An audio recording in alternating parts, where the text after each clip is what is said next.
ገለል በሉላት ትውጣ አደባባይ እሷ ነችና የአገሩ ፀሐይ የንጉሥ ልጅ ናት የባላባት የተላጎሉ የተክለ ሃይማኖት የሰብለ ወንጌል የሌሊ ንግሥት በፍቅር ማርካ ያስተነች ረት ብልባ አሸብሽብልኝ ማት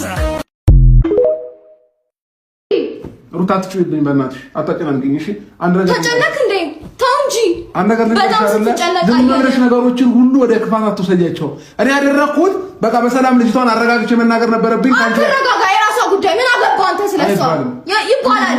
እኔ እዚች ጋር እንደዚህ ይሁንኩኝ ምንም አልመሰለህ። እሷን ለመረጋጋት ምናምን ትላለህ እንዴ አታፍረን? ሩታ ምንም እኮ የሚያኮራ ነገር አይደለም የሰራው። ደግሞ ደረትህን ነፍተህ ትገባለህ እንዴ? በጣም አሳፋሪ ስራ ነው የሰራው። ሩታ ማግኘት ጥፋት ነው እሷ እንዴ? ቆይ አንድ ጥያቄ ልጠይቅሽ። እቺ ልጅ ካንቺ ጋር ባገናኛት ኖሮ በዚህ መንፈስ እንዴት ነበር የምታወሪያት? በስነ ስርዓት እንዴት ልታወሪያት